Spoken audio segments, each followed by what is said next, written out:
Yes, ẹ̀yin tèmi, alhamdulilayi rabbil alamin. Ṣàlàáfíà lẹ wà gẹ́gẹ́ bí èmi ọ̀pọ̀n bá ètò ṣe wà lénìí. Thank you for joining me. Yes, lórí ti tèmi, ẹ̀yin náà rí title. Èèyàn kan ló béèrè lọ́wọ́ mi, ó ní on point. Kí ni rẹ́mẹ́dì nǹkan ọmọkùnrin tó kéré? Nǹkan ọmọkùnrin tó kéré ó pọ̀, oògùn rẹ̀ pọ̀, àgúnmu wà, olómi wà, ọṣẹ wà, báwo lẹ ṣe fẹ́ sí, ṣóyé yín? Òun la máa show yín lókè. Tó bá jẹ́ pé o fẹ́ rà ni, pè mí lórí 07015100651. Bẹ́ẹ̀ ṣùgbọ́n pẹ̀lú àlàyé. Mo mọ̀ pé ẹ̀yin kan wò débi bí ẹ tètè mọ̀ pé pẹ̀lú àlàyé tẹ́ ẹ bá gbọ́ àlàyé ẹ lè rí good result. Tẹ́ ẹ bá gbọ́ àlàyé ẹ lè rí good result. Pẹ̀lú àlàyé. Okay? Nǹkan ọmọkùnrin tó kéré, kí ni wọ́n understand pẹ̀lú nǹkan ọmọkùnrin tó kéré? Nǹkan ọmọkùnrin tó kéré, your cover lórí bírò. This is average. Ṣé nǹkan ọmọkùnrin rí báyìí? Tó bá nà tán, ṣé size ẹ lélẹ̀? That is average. Majority àwọn ọkùnrin ìlú wa, size wọn nìyẹn. Nínú ìwé, according to research, 5.17 inches to 5.24 inches. This is it. Ẹ lọ wo fídíò mi tí mo pè ní mọ size ẹ pẹ̀lú tape mi. Ẹ lọ wo exclusively, yes, òdòlóyìnbó exclusively. A sọ̀rọ̀ nípa ẹ̀ dáadáa. Tí nǹkan ọmọkùnrin ẹ ṣe micro ni. Tí nǹkan ọmọkùnrin bá ti jẹ́ 4 inches, that is micro. That is ẹ fọ́ọ̀lù sí kàtígórì àwọn tó suffer disorder ní kékeré. Disorder tó affect kórópọ̀n tí ò fi produce enough testosterone. Ó lè jẹ́ láti inú oyún, ó dẹ̀ lè jẹ́ pé ìgbà tí wọ́n bí ọmọ. Ẹ̀yin abiyamọ ayé, tí ọmọ bá ti wà ní kékeré tẹ́ ẹ ti bí as ọkùnrin, ẹ check size ẹ̀. Ṣé size ẹ̀ ó kéré gan ni, as in ó wà bí 0.80 inches. Ọmọ yẹn wá tún dàgbà, níṣẹ́ tó yẹ kó mọ jáde sí ó tún kéré sí. Ọmọ yẹn ti suffer rare disorder. Average size ọmọdé, ẹ̀yin abiyamọ, should be 1.5 inches. Then bó náà ṣe ń dàgbà ó tún jáde sí.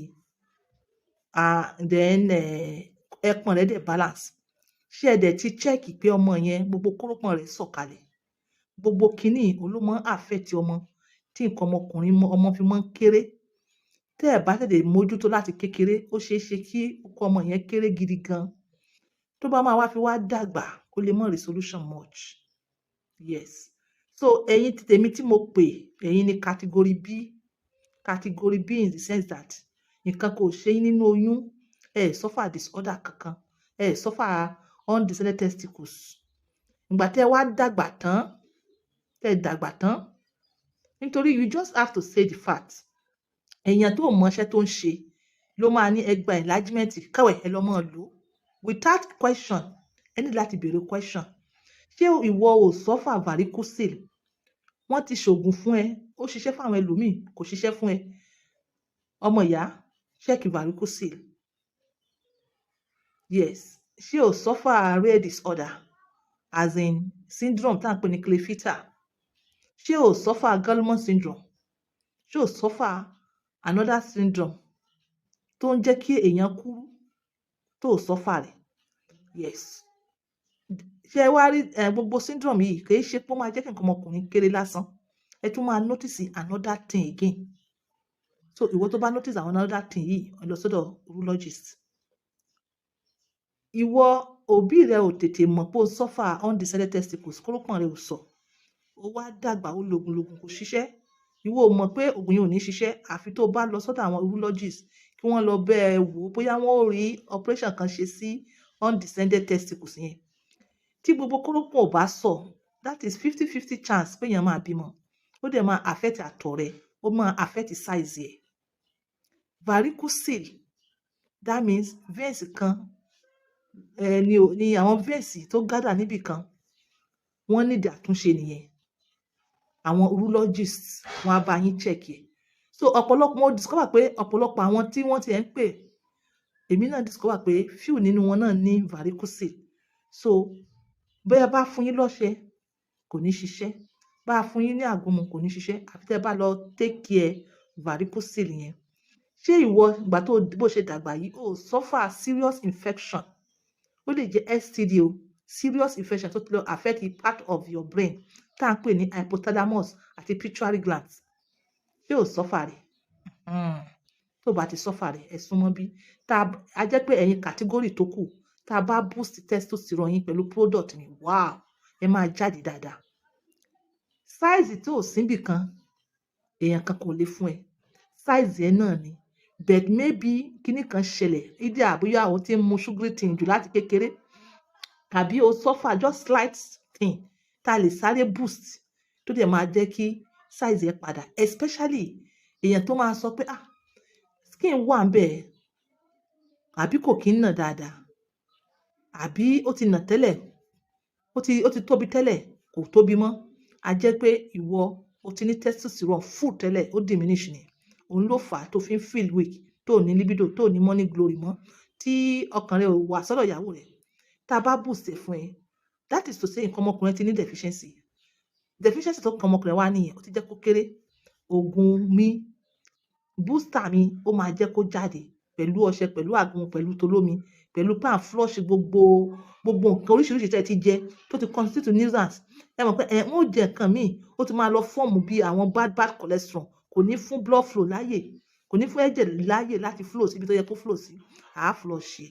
It's not all about my product. Ṣòye yín ó bèrè oníkìlá lè lò, but mo ní láti ṣàlàyé so that kó o mọ what to expect. Tí wọ́n bá jẹ́ micro ó ṣeé ṣe pé òun suffer more. So tí wọ́n bá lo ọṣẹ tí wọ́n lo àgúnmu ó lè má ṣiṣẹ́ fún ẹ àfi tó bá dé ìsàlẹ̀ tó tú iṣu dé ìdí kòkò. Ó lè jẹ́ pé nǹkan tó nídìí bóyá operation ló nídìí. Okay, ìwọ tí ó fẹ́ kí nǹkan ọmọkùnrin ẹ tóbi, àwọn ẹgbẹ́ rẹ mu eléyìí, ìwọ mu eléyìí, nínú omi, nínú oorun, nínú atẹ́gùn, nǹkan ọmọkùnrin ó dìde sí, ó nà sí, ó jáde sí pẹ̀lú tẹ́ mo bá boost ẹ. Bẹ́ẹ̀ máa sì fún yín ní nǹkan tẹ́ lè lò fúnra yín. Number 1, ẹ wá bẹ̀ ṣe máa flush system yín, yes. Then wàá lọ bá mi ṣe àgúnmu yìí, lọ wá ashwagandha, lọ wá bàká. Ashwagandha yẹn kó pọ̀, kí bàká jẹ́ half of the ashwagandha, fi kànáfùrù àti ginger kó jẹ́ the same size, kó fi sí, turn wọn sí powder, kó mọ́ fi mu ògì láàárọ̀, ògì lálẹ́, ògì láàárọ̀, ògì lálẹ́. Yes, tó o bá suffer anything else, let me tell you, testosterone yẹn ó boost, wàá dẹ̀ jáde sí. Ẹ̀yin kan mọ̀ dáàbò pé ṣé ó sì lè jáde sí? Ó sì lè jáde sí because títí ẹ náà ni bẹ́ẹ̀ nítorí sickness tó suffer àti jẹ̀dí ló fà á tó fi rí bẹ́ẹ̀. Fún àwọn tá a ti fún ní herbs ó ti help ọ̀pọ̀lọpọ̀ ó ti help ọ̀pọ̀lọpọ̀. Then iṣẹ́ ọṣẹ wà, ṣòye yín, ọṣẹ ìdákọ́lẹ̀, àwọn ìdákọ́lẹ̀ tó ti jẹ́ kí o kó sunkún sínú okó rẹ náà ni bẹ́ẹ̀ nítorí o suffer ìdákọ́lẹ̀ yìí ló jẹ́ kó sún sínú. Àwọn ọṣẹ yìí tó bá fi ń fọ ó máa jẹ́ kó jáde sí. Ọṣẹ pàǹdọ̀rọ̀ ni, but ẹ make sure pé ẹ fìgbín sí. Ọṣẹ pàǹdọ̀rọ̀ ni, ẹ make sure pé ẹ fìgbín sí. Ìgbín nílá, ìgbín yẹn kó wà nínú, ẹ make sure pé ìgbín yẹn ó jáde níwájú yín, kẹ wá bẹ olè wá papọ̀ mọ́ ọṣẹ. Okay, ọṣẹ tí on point pàǹdọ̀rọ̀, ẹ mú pàǹdọ̀rọ̀ fresh one normal size, ẹ gé wẹ́lẹ́wẹ́lẹ́, ẹ sá ni o, ẹ sá sí room temperature, ẹ wá ẹrù àwọn ká. So pàǹdọ̀rọ̀ yìí tó ti gbẹ yìí, you understand, ẹ gún lọ́tọ̀, ẹrù àwọn ká yìí ẹ gún lọ́tọ̀.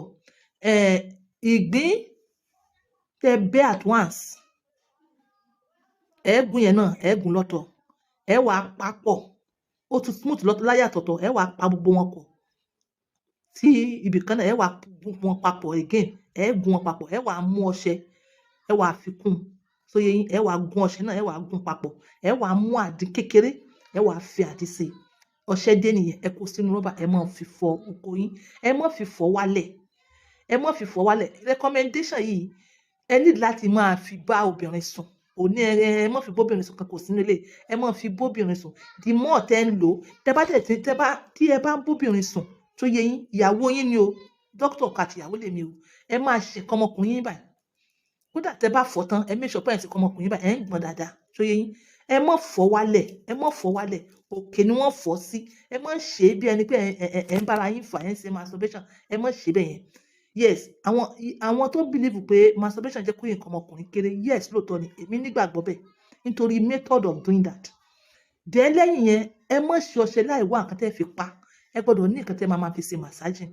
Ẹ wá lọ wá òrí àti orí amọ̀, ẹ papọ̀, ẹ wá lọ wá oil tá à ń pè ní zentrum laus, that is almond oil, ẹ papọ̀, ẹ mix ẹ papọ̀, ẹ mọ̀ fi wọ́, ẹ mọ̀ wọ́ wálẹ̀, mo ti ṣe fídíò kan, mo pè ní bí wọ́n ṣe ń massage, ẹ lọ wò lórí YouTube. Mo ti ṣe fídíò kan náà, massage ẹ pẹ̀lú tape mi, ẹ lọ wò lórí YouTube. So ẹ̀yin ti tèmi, nǹkan tí mo mú wá fún lélẹ̀, ó máa ṣiṣẹ́ fún ẹ, ó ti ṣiṣẹ́ fún ọ̀pọ̀lọpọ̀ àwọn èèyàn tí wọn ò ní other issues o. Ìwọ tó bá ní other issues tó serious, lọ sí ọ̀dọ̀ àwọn urologist. Tó bá fẹ́ contact mi fún product mi, yes, àwọn ò gbé láti ìsàlẹ̀ ní flush máa wà nú ẹ̀, èyí tó máa ẹ̀ pàrọ̀ náà máa wà mẹ́, because tó bá dára ríro, oògùn ní ṣiṣẹ́ o. Tó bá ní anything tó ń disturb ẹ, even ulcer, oògùn yẹn ò ní ṣiṣẹ́ o. Even malaria, ẹ ní láti take care. À ń bọ̀ sí hypertension àti diabetes, ẹ ní láti take care. Follow nǹkan tí mo sọ níwájú. Yes, and the sky is the limit. This is on point by 2, using my words for others. So nínú oorun, nínú atẹ́gùn, nínú omi, ẹ mọ̀ mu mi, mọ̀ mu mineral, mọ̀ mu sugary things, ó máa jẹ́ kó kéré sí ni. Yes, even tó bá ní any issues, dẹ̀ máa sùn nínú omi, nínú oorun, nínú atẹ́gùn, good result. Ìwọ tó bá fẹ́ product mi, mo ti kà síwájú, ó pọ̀ ṣáṣá. Ìwọ tó bá ti lè mú apps, dákun mọ́ pè mí. 070 WhatsApp is 07015100651. This is on point by 2, using my words for this. Bye for now.